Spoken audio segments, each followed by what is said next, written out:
Welcome to the Builders of Authority podcast, a show committed to helping you build authority for your brand.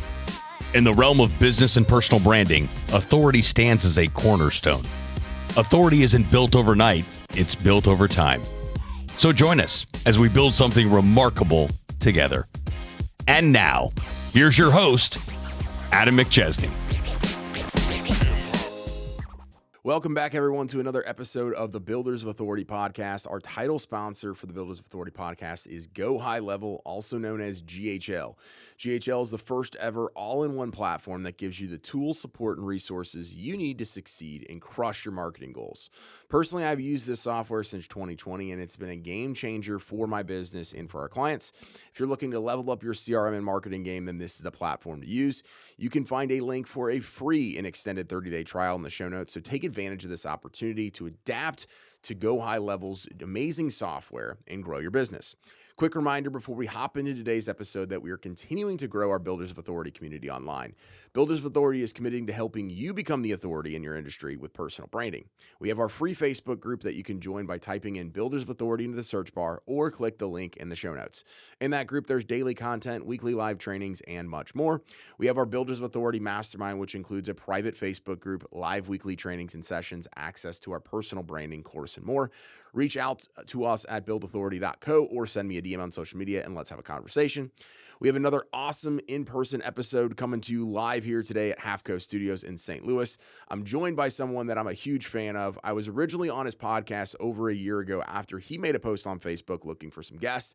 Since then, he supported me in a ton of ways. We have done digital marketing for him. He joined Aspera Life, St. Louis, when I was running that, and now Builders of Authority. He was one of our first members. I work with him one-to-one, and he attended our first BOA Live and is coming to the second one here in a couple of weeks. It's been a pleasure watching him grow over the last year plus, and he's making some massive strides, which I can't wait to talk about here today. Today's guest is Charles Marks. He is the owner of Marks Jewelry Co. in Wentzville, Missouri, and he helped me out a ton getting Delaney a push present for having Murphy. Truly one of a kind.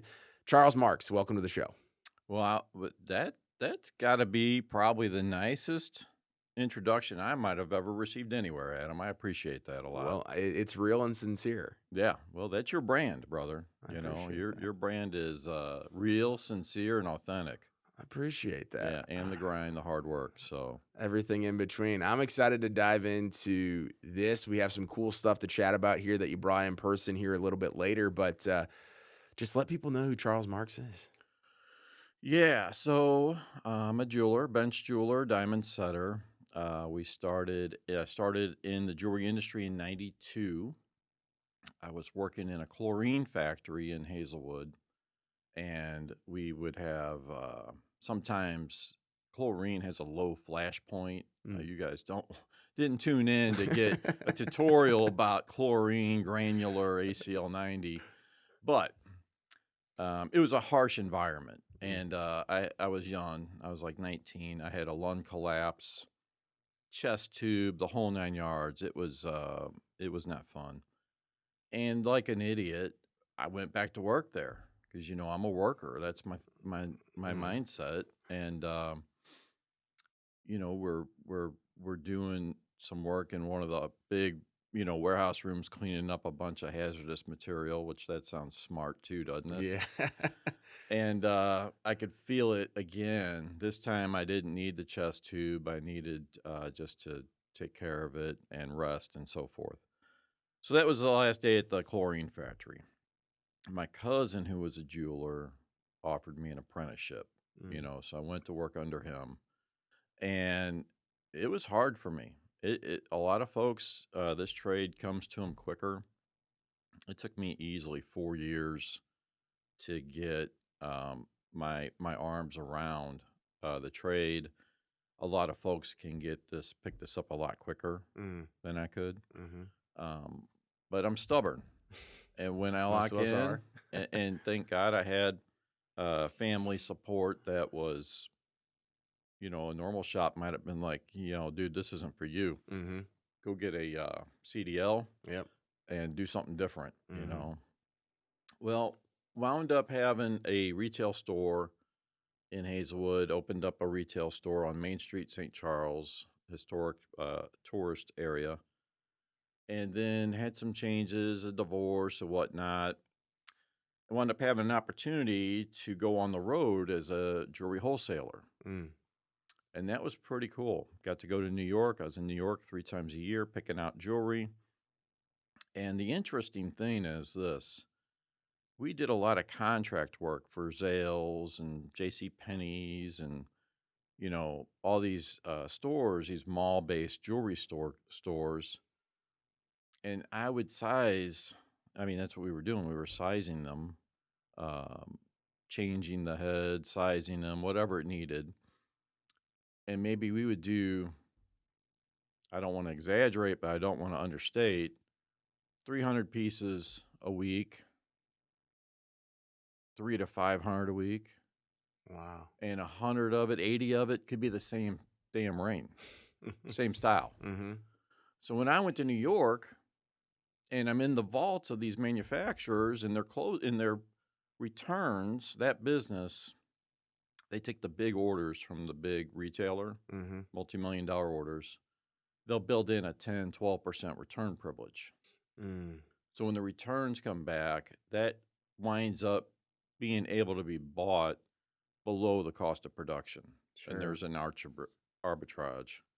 I'm trying to channel my inner Gary V there. And that's where the opportunity is. Yeah. Because we could then sell it to the jeweler, and they were able to sell it at a price lower than what, and it was a winning. Anyway, I'm in the vault going through trays and trays, and I'm picking this stuff like crazy, and I was picking winners. Well, hell, I worked on them. I knew what styles, like this ring here, okay, the baguette on the left side, the third one up is loose right now. I could tell you right now in the blind. Mm-hmm. This one, you got to step size it down. I knew these things cold. And it kind of comes into a kind of like a God's will thing. Sure.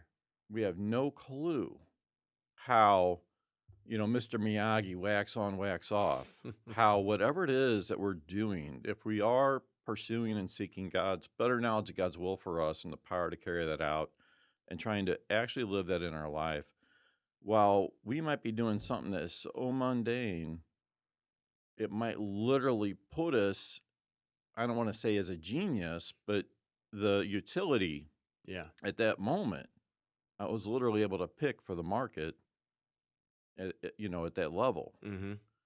Not because I'm exceptionally smart, just because I was doing what was put in front of me, trying to stay on the right path of things. And it just kind of evolves. So when I was on the road probably 12 years, and I'd be in 12 different jewelry stores a month. So... And where, as far as like proximity, was it all over, or state of Missouri, or yeah, Missouri, Iowa, Kansas, Nebraska, Kentucky, Arkansas, Eastern Oklahoma. Hell, when it got tight, I even went up to Williston, North Dakota, to the Bakken oil field. Oh, wow. Yeah. Well, when you eat what you kill. Yeah. In that deal. It's 100% commission-based sales, and there's no ceiling. But the floor is the floor. The floor is made of concrete. You know what I mean?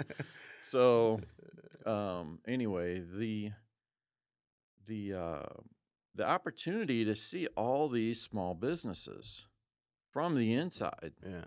You know what I mean? From dysfunctional family dynamics going on to places run like you would imagine a factory pre-World War II in Germany was ran.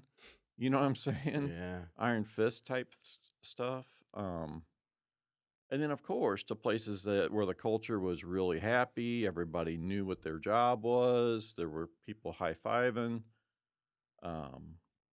And I started the podcast in 2019 from inside my car, because I'd be in the car recording the podcast, and I would just talk about what I would see in these stores, in the industry.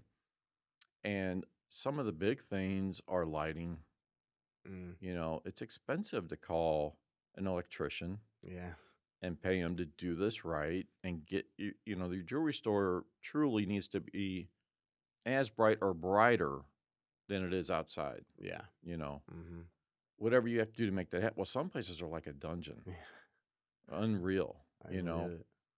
and so lighting, sourcing, turning inventory, all these industry topics, which aren't, I don't think, are industry necessarily. Like I learned from you, 80% of business is business. Yeah. The niche is that last 20. And COVID happened. I saw, I was on the road in 0809. That's the last time metals went up fast. Mm-hmm. You know what I mean?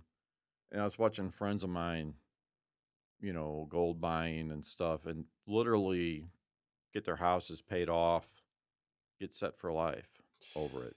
You know, I've also seen them get into bad habits, gambling, Mm-hmm. problems with girls, whatever have you, and ruin their lives too. Mm-hmm. So it's like you got to have your your mindset straight Yep. before you hit some kind of stride, or it'll amplify, Mm-hmm. you know, what you're doing. So anyway, we opened the store. So I was sitting on the edge of a bed in a hotel room at a Comfort Inn or a Econo Lodge, and probably Paducah, Kentucky, probably. Been there before. And Ford. This was when, you know, the banks were failing. Stock in Ford was $1. Mm. You know what I mean? It was Yeah. like, is everything going to go out or not? You know, and I get some people may not have been, while they were certainly probably born then and alive, they might not have been Yeah. working Understanding. Yeah. working and engaged in that situation. And I was pissed. I could have bought 1,000 shares of Ford for $1,000. Mm-hmm. Think about that. Mm-hmm. No, it's not like Bitcoin billionaire, but just saying from a conservative mindset, Yeah. that was an opportunity. I was pissed I wasn't prepared for. So we can easily see the dots being connected for a big swing with metals, Mm-hmm. a big swing with gold again. And I absolutely was not going to miss it. I changed my whole deal. I had a good business, made a really good income on the road. I was only home 12 days a month, so that presented some challenges. Mm-hmm. And there were a lot of sacrifices that family had to make that a possibility. But we all now have. So we opened the store, and I wanted to take the best of what I saw on the road Mm-hmm. that I liked, and I wanted to put it into my store. Yep. My store is not huge. Mm-hmm. I've got 7, 8 showcases. Mm-hmm. And some stores you'll see have 50. Mm-hmm. That's because the inventory has to turn. Yeah. Not a museum. Yep. If it's not turning, then it needs to get out of that square footage Yep. and get replaced with something that will work, Mm-hmm. that the customers respond to, and it's a win-win. What's typical like lifetime or not lifetime value, but like what's the typical like how often do you guys change those things out? I feel like it's not working by X date. What is Yeah. that? So I've seen stores literally still have stuff in the case that their grandfather, who opened the store like in the 30s or 40s, Wow. still there, original tag. That's crazy. Okay. So that's the very extreme. Yeah. Very extreme. Those places don't stay in business. Very- You can't do that. Because it's a commodity, at some point, gold is a commodity, Yeah. even from jewelry. And because it's a commodity, it's easy for a jeweler to get the mindset of, I'm just adding to my stack. Mm. Yep. But taxes, rent, payroll, Everything. insurance on the business, which isn't cheap for our industry. Yeah. Marketing, good Lord. So you can't afford that. It has to generate. Yep. You know, so a year is kind of unrealistic, but that's the industry's official position Yeah. from the smart gurus of the industry that we like to follow. Mm-hmm. For me, it's a year if I don't like the piece. Mm. it's 18 months if I love the piece. Sure. Got it. And if I've had something 18 months and a day, I'll sell it for melt. Mm. It's gone. Mm-hmm. Yeah. And it gets baked into the profit or loss of the deal. Yeah. Mm-hmm. The unrealized, and that's where the banking sector is has so much exposure. The unrealized losses, Mm-hmm. because if you don't sell it, you haven't officially taken a loss. Yeah. Uh-huh. But brother, if I have gone through Christmas, Valentine's, Mother's Day, and the whole 12-month calendar of birthdays and anniversaries, Mm-hmm. and of everybody that comes through the door, they've all voted. Yeah. It lost. Mm-hmm. I failed on that pick Yeah. Mm-hmm. of inventory, and that's fine. Yeah. That's the job, Mm-hmm. Figured into the thing and move forward. We get some help from vendors with that. They'll give us exchange privileges on items, Got it. that kind of thing. Mhm. So like we talk about yesterday, that vendor versus a vendor relationship where it's, man, we got a one-off special on this pen, man. I'm going to give you this 500. This is not a $500 pen, by the way. I'm going to give you this $500 pen, man, and you buy, whatever the deal is, right? Well, my regular vendor who's got regular expenses, who's got regular business, Mm-hmm. they can't operate like that. Yeah. They can't loss leader all Absolutely. day, every day. So it costs more, but the value adds, Mm-hmm. right, Yep. are very meaningful. And that exchange privilege, a lot of them are not one-to-one. A lot of them, it's kind of conditional. It's all based on the volume of business you can give them. So I don't know. I kind of got stuck in a little bit of a rabbit hole there, but we're talking about pain points of a business, Mm-hmm. Yeah. So we opened the store in December 2019, right before the pandemic. And the plan was there to be a transition. Mm-hmm. And if you want to hear God laugh, just tell him your plans, Yeah. So it was crazy. I was off the road whether I wanted to be or not. I had customers in Wisconsin. Well, Wisconsin was closed. Mm-hmm. Some stores could be open. Some of them, if, were designated as a necessary business, like the pawnbrokers and such. It was a game changer. And it was, I didn't want to be out. Nobody knew what was going on. Yeah. Right. And I'm plugged in pretty deep into a conservative circle. Yep. So we break out the tinfoil hats and put them on, and shit was getting deep. You know what I'm saying? Yeah. So it was like an episode of Red Dawn, Uh-huh. we were waiting for almost some, you all know what I'm saying. If you don't, it's okay. But I was off the road. So I had to make the store work. I had to make it work now. Yeah. And I had my baseball card collection. I was selling that. I was selling batteries wholesale to the trade. And we talk about brand, and that's kind of what, you kind of gave me a little rough outline.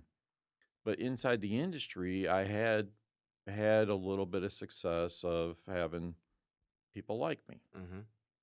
Enough. There was plenty that didn't. I'm not everybody's cup of tea, Yeah. But the folks that tolerated me, and I tried to be helpful anywhere I could. Yeah. If I saw something that I thought would help them, I would turn them on to it, that kind of thing. Mm-hmm. And that all goes a long way. And so we kind of got through the COVID shutdowns and started doing regular business. And the bridal has been strong for us. We do a lot of wedding rings. Lab-grown diamonds have emerged. We have leaned into that heavy. It's a killer opportunity, So here I am having to transition from wholesale on the road with somewhat of a personal brand, even if it's just borderline by accident. Yeah. Okay. And now I need to do this more intentionally. Yeah. And everywhere I look, there's this Adam guy, and I'm thinking, okay, well, all right. So I reached out to some folks that I have in a business community or referral network, group and such. And a bunch of folks came in. We did podcasts. You were one of them, Yeah. and that kind of took it off. Uh, I kind of really believe like if you're gonna take on mentorship at any level, it needs to be with somebody who has what you want. And I Mm-hmm. don't mean I want your in-ground swimming pool, Adam, or your Cadillac. Uh, you're happy, you're successful, you're able to do what you want when you want. Mm-hmm. You know what I'm saying? And I think that's it. You don't have yourself tied up in a pretzel of knots and anxiety and pressures. You know Mm-hmm. what I mean? Yeah. Now maybe you do. I Yeah. don't know. But Sometimes I do. I do a good job of compartmentalizing. yeah, if you weren't, we used to be like if you're not taking Prilosec or something, you just don't care about your business. If you don't have to take antacids, man, you just don't care about your business enough. That's all. Uh, But I've learned so much in such a short period of time, and the effort in the Builders of Authority and the effort in working with you is magnified minimum tenfold. Appreciate that. It's hard to do some of these things, and I'm sure for people who may be on the fence or considering, um, it's okay to fail.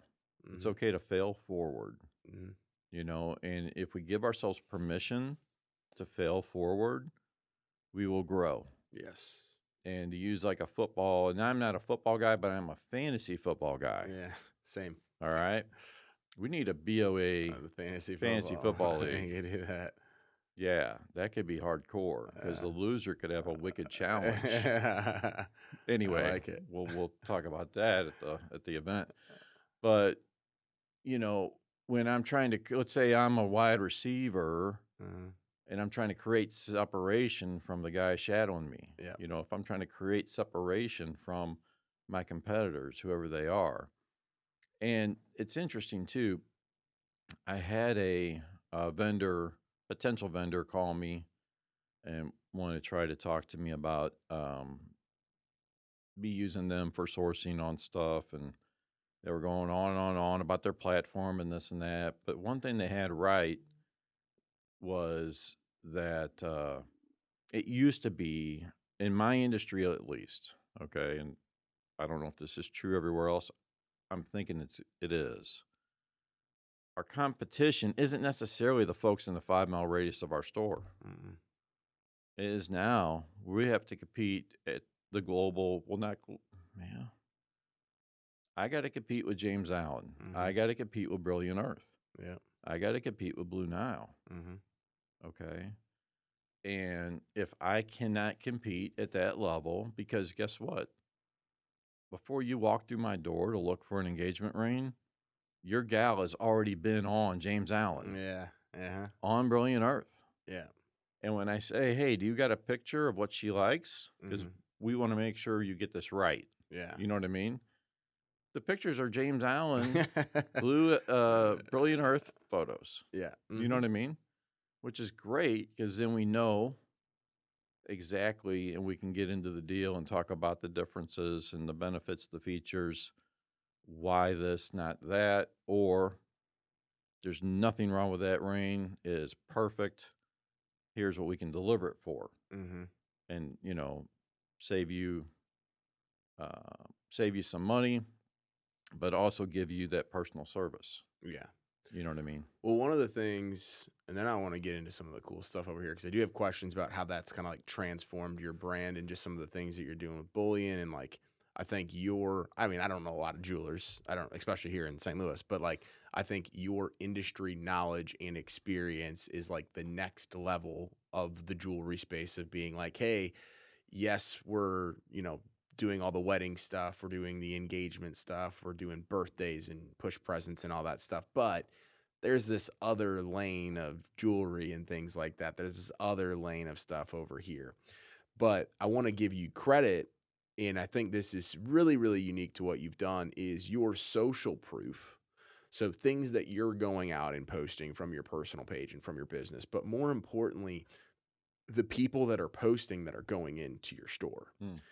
they are helping you sell because you're so good at what you do and you have great customer service and your stuff is really good and people like you, that the next person that sees that is like, oh, I'm going to Mark's Jewelry for that stuff. And with jewelry, I know because before I knew you, like when I bought Delaney's engagement ring and when I bought her wedding ring, it can be one of the most intimidating, confusing things when you go into one of those jewelry stores and they're just trying to push a product And the warranty. and the warranty and everything else that goes along with it, versus what I think you've done a really good job of is people feel comfortable going in there and they're already sold. It's at that point you're just trying to figure out what piece, what the budget is, all of those things. And I think that's where you've kind of carved out your brand, and you don't have to go through some of the same difficulties that some of those sales reps and those other people have to go to at those larger jewelry stores where they're like having to hound you. And if you say, hey, I'm going to walk out, they're like, okay, well, I need your phone number, your social security card, those types of things. You've already broken down that barrier. You know what I mean? And so I think that that's what you've done, because I see all these people that I'm connected with, the Jeremy Wolfs of the world and everybody, they're like, Oh, this yeah. is my jeweler and he's getting all this stuff. But then I see that, right? And if I know Jeremy, I'm like, okay, then I don't have a jeweler. And for the record, Jeremy Wolf is hard to close up. Yeah, he definitely is. But that's the type of social proof, right? When somebody has such a great experience and people are like, oh, I trust Jeremy. Or when I posted about Delaney's push present and people are like, okay, that's who I have to go to. You're doing a really, really good job of creating raving fans and making it easier for other people to do business with you. Well, and we're friends with Jeremy, Yeah. so we can talk about this a second. But there's a guy, not everybody knows Jeremy, Stay Cool Heating and Cooling. Whatever he doesn't do it halfway, right? Yeah. Look at his cars, you know what I mean? And look at his business. So they might not know anything, but they know if I'm good enough for him, Yes. I've been tested Yeah. Yeah. and passed. Yeah. Yeah. You know what I mean? Yeah. He's not going to mess around with somebody that's not going to take care of things for him. And I think that's what you're saying. Yeah. It's the old school Carnegie Mm-hmm. philosophy mindset of, if I can help you and forget about everything else, I'm just literally trying to help you come up with the best situation for what you need. Mm-hmm. Everything else will take care of itself. Absolutely. Period. End of story. Yeah. So we're blessed that works, and that's not just a fantasy or theory. Yeah. Yeah. You know what I'm saying? So, yeah, no, I appreciate that. The Google reviews are huge. Huge.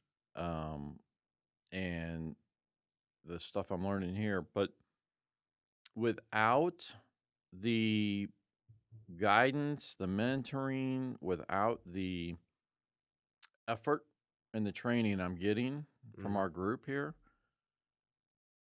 having that, right, versus having that linkage where it can be seen. Yeah. Yeah. It doesn't mean a thing if it's hidden in a little box on a shelf, man. Yeah. Oh yeah. And that's the difference. I highly encourage anybody to get in here, Appreciate that. That's you're full of nice compliments. Wow, no problem. So what do we have here? All right. Well, this is where we get relatively negative. The world's on fire, in case you didn't know. I think most people know. Did you ever see that meme? It's Will Ferrell, and in the background, like, shit's on fire. Oh yeah, yeah. And it's like, anybody want to buy a pair of earrings? Yeah. I feel like that guy sometimes. And BRICS, are you familiar with BRICS at all? The BRICS nations? We could talk about that for an hour and a half straight. I won't. I'll make it real simple. Yeah. BRICS is Brazil, India, Russia, China, South Africa. It's not just those 5 countries. Half of the globe is applying to join BRICS Plus, Mexico, everybody. Okay. everybody except for the European Union, us. They want to get away from the dollar. They want to get away from the World Economic Forum, the World Bank. They want to get away from, did you see the farmer strike? Yeah. Okay. They want to get away from all these global entities that are putting their will upon these nations. And that's how they're going to achieve it, is by being independent. It isn't just, I want to make it clear that isn't that they hate us or dislike us or the dollar's dirty to them. It just comes with strings attached. And yeah, while politically maybe we have reasons to put sanctions on Russia or whoever, that scares them. Yeah. If we can do that to them, what can we do to Venezuela or, you know, any smaller Greece, any smaller, they're not nuclear power. Yeah. You know what I'm saying? A nuclear military force, right? So now it used to be Saudi Arabia would only take the US dollar for oil. That's over. They will now take the Japanese or the Chinese yuan. They will take other currencies as part of this BRICS deal. Okay. So what happens when a country no longer needs our dollar? It comes back to us. And Indonesia, this is the one that got me. Indonesia has $140 trillion of U.S. treasuries in reserve. Yeah. And we might have 140 million of theirs. Right?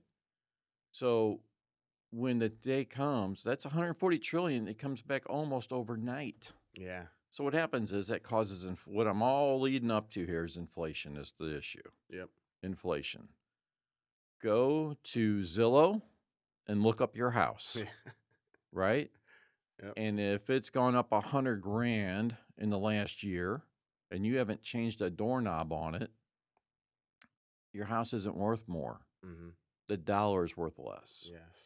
It takes more dollars that will buy less than when it did when you bought your house. Yep. That's the easiest way to see, because we can't feel, you know, a 32-ounce soda now, you know, it was $1.15. Well, now it's 28 ounce and it's $1.60. We can't feel that. Yeah. You know what I mean?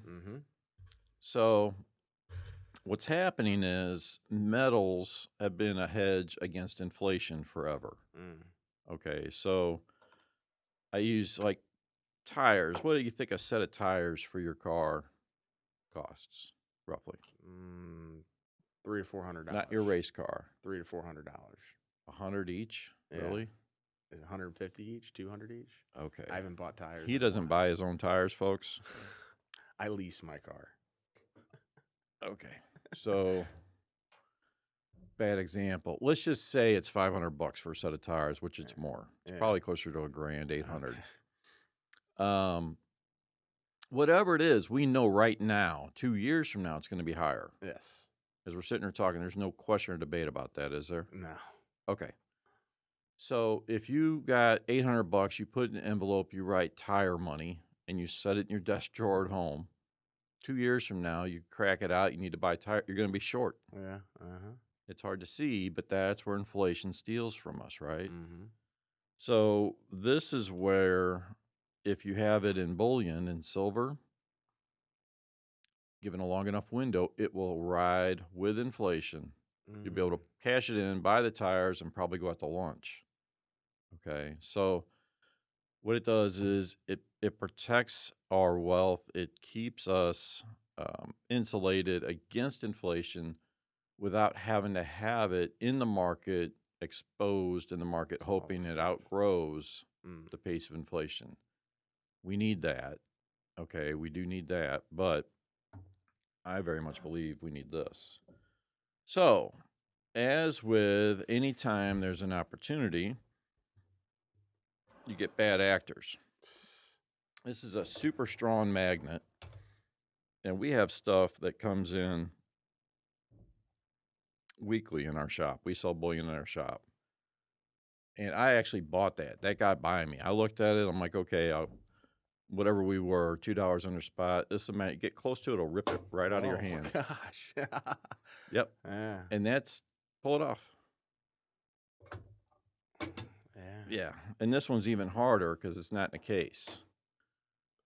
And Whoa. yeah, that's a fake eagle, fake American eagle. Wow. It used to be that since this is, and I'm a jeweler, I got strong ass jeweler hands. You know what I mean? Yeah.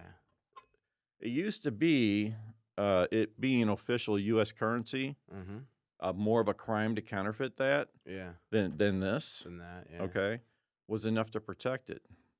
They're all offshore. The law and arm of the law is not going to reach them. So That's wild. what is not, and then here's the other one. And, you know, of course, every time it's a radio thing, I'm always bringing visual. Yeah, yeah, yeah. But I sawed one in half. That's copper, and they Okay. plated it. And I bought that from a dealer in a tube like this, Yeah. and it was just one bad one in a And group all of many. like, oh, wow. Yeah, it's an issue. I'm telling you, it's an issue. That's crazy. Now, this is the silver maple. When they're 2014, year 2014 or newer, it has built-in security features on the back. You could feel the texture of the leaf. Yeah. The center, it looks like an old vinyl record, you Yeah. know. There's lines that go from the center to the edge, called the radial lines. Mm. And then you see in the bottom right-hand corner underneath the leaf, there's a micro engraving Yep. of another leaf. Mm-hmm. Inside of that is the There's last two another. numbers of the coin, Oh, wow. plus the radial lines continue to go through. These do not get counterfeited. Yeah, that's crazy. So this is what you want to stack. And are we okay on time, or We do got I need about 5 minutes left. plenty? So what we recommend, and again, I've got friends that are huge bullion dealers, and you talked about that a little bit, and I would be, you know, out of town, I'd visit, I'd be in the back room having lunch with them, whatever, and they start talking all their coin guy language and stuff, and I was getting intimidated. Mm-hmm. Now, mind you, I got $250,000 of jewelry in the trunk of my car. I'm a diamond setter, goldsmith. I'm selling jewelry to jewelry stores, and I'm intimidated. I go, how does this work for a regular person? Yeah. So that was very important to us that we had an entry level. You could talk for an hour with us, buy nothing. Mm-hmm. You could buy one coin. You could buy the whole case, whatever. Yeah. You know what I mean? But truly, this is what we're doing for us. Yeah. We only sell what we want to own. Also, yeah. So it's like pull back the curtain kind of thing. Mm-hmm. Whenever somebody picks up a couple of rolls of the maples, we'll give them the empty monster box. This is a monster box when it's full. Yep. Okay. 500 ounces. Uh, So when you've got this full, 20 tubes of 25, then this is considered one unit. okay. And silver goes up $1. This just went up $500. Wow. Yeah. And the other thing too, when and if the day comes that silver hits 40, 50, 80, 100, whatever, and there's lines wrapped around the buildings, and people got a random shoebox, oh, here's an old Englehart bar, here's a bunch of Silvertown bars. Yeah.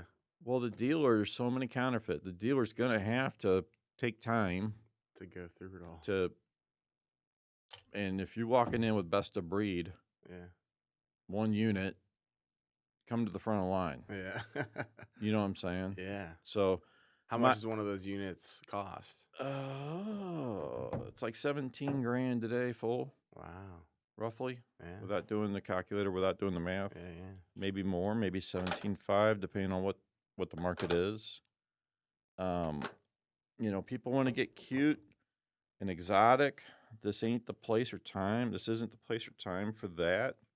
This needs to be boring and safe. And I got a photo I want to show of a gold bar, and it's filled with tungsten. And it's just, we just really got to be careful where we're getting this stuff from. That's You know what I crazy. mean? Now, all that being said, maybe I'm not doing this necessarily for me, but more for my kids. This is the kind of stuff that'll guarantee the kids, grandkids, great-grandkids education. Yeah. You know what I mean? Mm-hmm. Anyway, I could talk about this forever. Nah, that was super insightful. I know we've talked about it back and forth over the past, year or so, but I haven't seen it in person, and I just got a whole new education on this. So very helpful. Man, I told you need to give me a booth at the event, bro. We'd be slinging monster boxes at your thing. There you go. Oh, man. Well, this was awesome. I really appreciate you taking the time to come in. Just wrapping up, where's your store at? Where can people stay connected with you online? So in that way they have questions on this, or they're here in St. Louis and they need some jewelry. Yeah. You're the guy. Yeah. 504 West Pierce Boulevard, Wentzville, Missouri. We are in downtown Wentzville next to Domino's Pizza. You can easily find me on Facebook, Charles Marks. I got a blue check. You could find me, my business page, Marks Jewelry Co. Website, marksjewelryco.com. I want to be your jeweler, and I want to be your bullion dealer. Mm-hmm. He's my jeweler, and when I buy that, he's my guy. So you heard him. He committed. Yeah. I got you down for a box, brother. Maybe not right now, but in the future. But thanks again for coming in. This was awesome. And thanks again to our title sponsor, Go High Level. Without them, we aren't able to produce the quality of content or having amazing guests like Charles and talking bullion and the market and all this amazing stuff today. Check them out for a free and extended 30-day free trial in the show notes. Make sure to leave us a 5-star review as well. We're making a big push for reviews this year, and it definitely helps move the needle. And remember, authority isn't built overnight, it's built over time. Thanks so much for tuning into this episode. We sure do appreciate it. If you haven't done so already, make sure you're subscribed to the show wherever you consume podcasts. This way you'll get notifications as new episodes become available. If you feel so inclined, please leave us a review. We sure do appreciate it. Until next time, friends.